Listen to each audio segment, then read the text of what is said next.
Yo, what is going on, everybody? Welcome back to a brand new Destiny video. Guiding Light here, and in today's video I'm actually starting up a little series on my channel. So this will be the first episode on basically my top 5 tips when you are the last Guardian standing.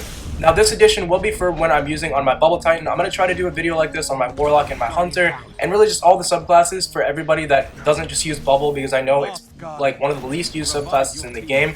But for this episode, this will be about Bubble. So today I'm going to basically just give you guys my tips on what I do with my Bubble and how I move around the map, and just basically my mindset and my process that I go through anytime I'm last Guardian standing. It's kind of like a little method I've come up with to basically try to clutch games. So hopefully you guys do learn something from this today and are able to help your teammates out if you ever get stuck in the same situation. Because I know a lot of people, they become last Guardian standing and then they become super nervous, or they just like freeze up because they just don't think that it's possible to win. And basically what I want to tell you guys, it's definitely always possible to win. If you have time left and you're the last Guardian standing, then you can win. That's really all there is to it. And basically, I just want to try to give you guys a couple tips here today and walk you through what I do during my situations when I'm last Guardian standing that allow me to come out with crazy wins.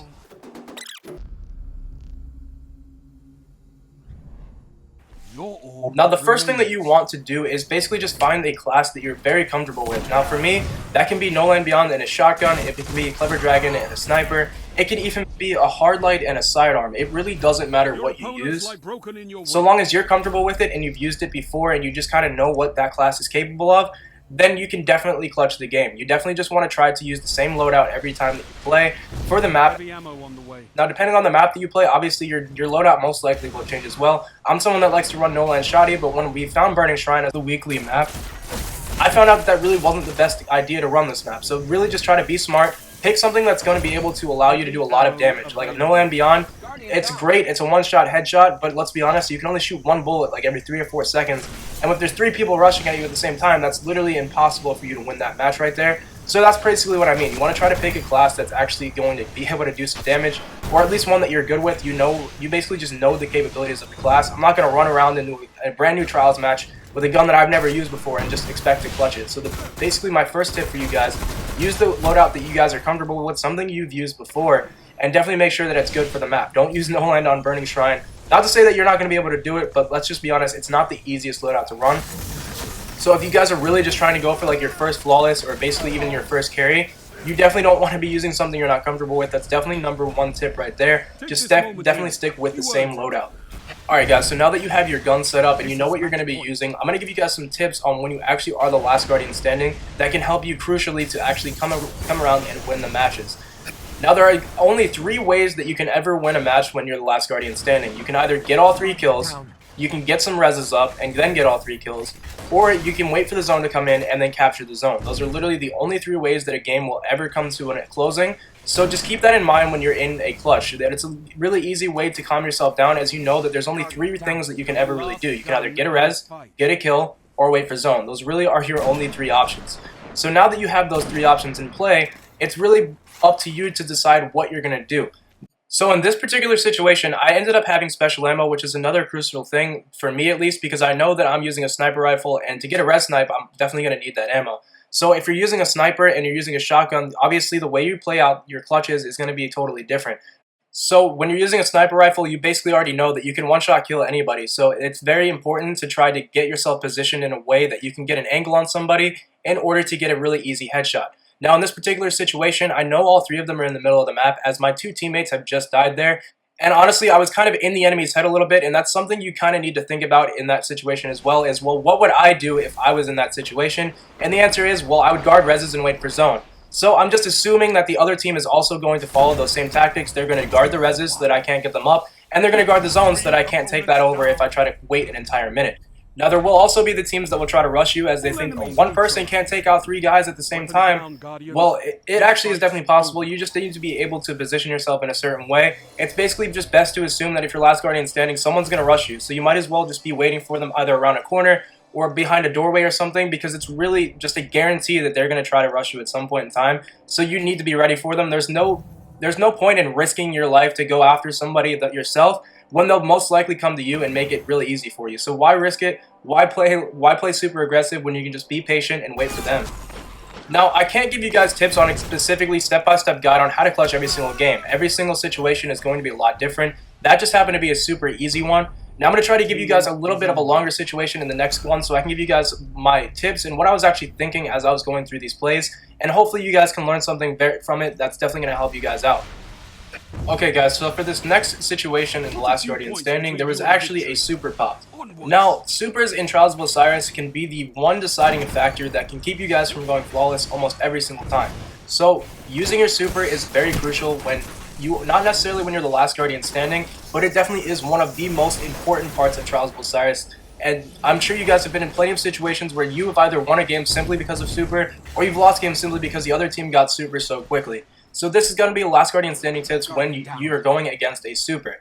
Now, obviously, if you're Last Guardian Standing, team shotting is kind of out of the option. You obviously aren't going to have any teammates to help you take down a super. So if you're going up against a Storm Trance and you're not a confident sniper, honestly, the only thing that you can ever do is run away. If you're not going to shoddy melee a Storm Trance, and the success rate of that really isn't high enough for me to say that you should do it every single time. Now, if you're Last Guardian Standing and a super gets popped like a Storm Trance, you obviously just kind of need to run away unless you're a very confident sniper. Now, if you're going up against something like a Blade Dancer, you can obviously try to snipe that. That's up to your guys' decision to figure out. If you have a sniper and you guys are confident, try to take him out with that headshot. But if not, obviously, guys, you don't want to run away from that super energy. You don't want to die from a super. And the only option you have at that point is to run away. So that is what you're going to see me doing here. And you really just need to pick your battles, guys. Don't get super cocky and just assume you're going to win every fight, because that's how you actually end up losing games. And it's just not a smart practice. So knowing when you need to get the hell out of there and run is really, really important. As you can see there, saw my teammate die to super energy and immediately was alerted. I looked to my left to figure out where exactly this guy was. Now, I also knew that a Storm Trance wasn't going to last forever. You know, I know pretty much how long the Storm Trance lasts. So I decided to bait him out from getting the third kill. That way my teammate could actually go and get the res. Now, if this guy had gone after my other teammate, this probably would have never happened. So I decided and made the executive decision that I just needed to go after that Stormcaller. That way we could get the reses up. Now here I got super lucky. I popped the bubble to stay pretty much invincible, and this is why I was actually going to make this basically just my bubble tips, because a lot of these clutches wouldn't have been possible in the ways that I did them without bubble. So if you're running bubble, it's very, very important to know when and how to pop it. So if you're running Armor of Light, like I suggest, if you're ever running bubble, I would honestly just suggest running Armor of Light. At least if you're trying to make some sort of clutch situation happen. If you're not running Armor of Light, it's really going to make it a lot harder. When running Armor of Light, you basically have triple the amount of health as usual, meaning that you can kill a Blade Dancer in your bubble, you can kill a Storm Trance in your bubble, you can kill hammers inside of your bubble, and basically it just makes you almost invincible if you know how to use it right. So for all those people that are using bubble, and I came here for tips specifically using bubble, these are going to be my tips as well. So when you're running the bubble subclass, you know, it's called Defender for a reason. You're not really supposed to be some super aggressive person bum rushing their spawn with the Defender subclass. And it's really just important to know that. You need to play your role, and as a defender, you have one of the most important supers in the game, as it can be used in so many different ways. It can be used to make your team invincible on zone, it can be used to make your team invincible on heavy, on a revive. It can make your teammate res you if they're the last Guardian standing, and then the second you get up, you can pop your bubble to stay alive. There's just so many different things that you can do when using a bubble, which is why it's so important that you don't waste your supers. And that goes for any super, guys, not necessarily just bubble, but you definitely don't ever want to waste your super, and it's very important to know when and how to pop it. So for this tip while using bubble, this is going to be using bubble to get a revive. Now, in order to get the revive, you basically just need to be within a 10-foot radius of the orb, and then you can go and pop the bubble whenever you want, because you're almost invincible, like I said before, when you're in your bubble. Armor of Light makes it extremely difficult for people to kill you. Definitely not impossible. Don't sit there and think that you actually are invincible and you pop a bubble and you're just a god, because you definitely can die in your bubble, but it's just a lot harder than in any other super.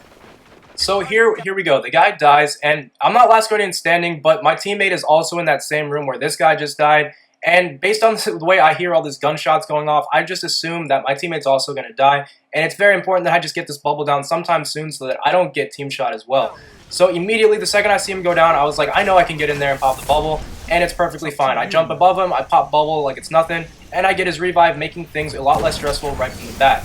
Now, if you get lucky enough and the enemy team doesn't know what they're doing and they think that they can just walk in your bubble like it's nothing, it obviously makes things super easy. Now, right here was the deciding factor of winning this game or losing. If I'd have messed up here, or if I'd have done something stupid, or if I had gotten nervous, we most likely would have lost this round, and it would have been 4-4 and super sweaty.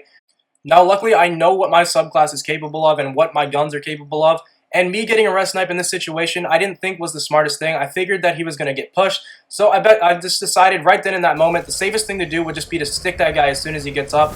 Try to kill him. Unfortunately, I didn't wait long enough for his overshield to go away, so it didn't kill him. But it did get him super weak. And it also kept them distracted long enough so that I could get Juicy back up even a second time. Which is another great thing about Bubble. If you pop Bubble on a revive and they die right when they get up or within a few seconds, you can actually pick them up a second time before your Bubble will go away. Now right here was another crazy deciding factor in winning this game. I knew that my bubble really only had about 10 to 15 seconds left, and as a frequent bubble user, I do like to try to end the round as soon as my bubble goes down. If my bubble disappears and the game is still going on, then all my invincibility, all my power-ups, everything, the whole purpose of popping the bubble is basically ruined. So I tried to basically just said, screw it, we only have 10 seconds left with this bubble invincibility. I gotta peek and at least attempt to get a snipe. Now, peeking with your sniper through the bubble is not something that's easy to do. Now, if you're someone that's using a sniper in a bubble, then this is something that you're definitely going to need to learn. So I would suggest either going into private match or maybe even the PvE, maybe run a couple strikes and just practice peeking in and out of your bubble with a sniper rifle. Now, like I said, it's not the easiest thing to do, but it is actually pretty easy to learn. All that you guys need to know is that when you step out of your bubble, the time that you want to start aiming down your sniper scope, or at least trying to get that sniper off, is when the blue line above on your health bar goes away. As soon as the blue line goes away, that basically means your Armor of Light is no longer active, which means you're officially no longer in the bubble. So no matter how much it might look like you're in the bubble, no matter how much it might seem like you're gone or part of your body is still in the bubble, it's best just to go off of that blue line. If the blue line's gone, you're safe to shoot, and if the blue line's there, then you're invincible. That's really like my best tip that I can give you guys, is really just keep track of that blue line, because there's plenty of times where I think I'm out of the bubble, or there's even times where I think I'm still in the bubble, but the blue line is gone, so I know it's just safe. And that's what you guys got to keep track of when doing your bubble clutches. Now, before this video gets too long, guys, as I know a super long video, a lot of you guys probably won't make it to the end unless you're super interested in bubble tips. So if you guys want any more bubble tips or just anything specific, just go ahead and leave a comment down below. I'll try to answer you guys in the comments. That way we don't have to make a super long, super boring video for you guys. But definitely leave any more questions you have for bubble in the comments down below. Like I said before, I'll try to do a Warlock video and a Hunter video sometime in the near future, so definitely stay tuned. If you're new to the channel and would like to see some Warlock tips and some Hunter tips, definitely be sure to subscribe so that you don't miss that video. Also, if you're interested in seeing some live Trial of Osiris gameplay from me, I will be going live at 12 o'clock Eastern Standard Time, right when Trials comes out, like I do every single week. I most likely will be on my Defender class, so if you guys want to see any live gameplay, some possible live clutches, and ask me any sort of questions live, that way I can answer you right then and there, definitely try to check out that live stream at about 12 o'clock. So I hope you guys did enjoy this video, and I will see you later on today in that live stream. Peace!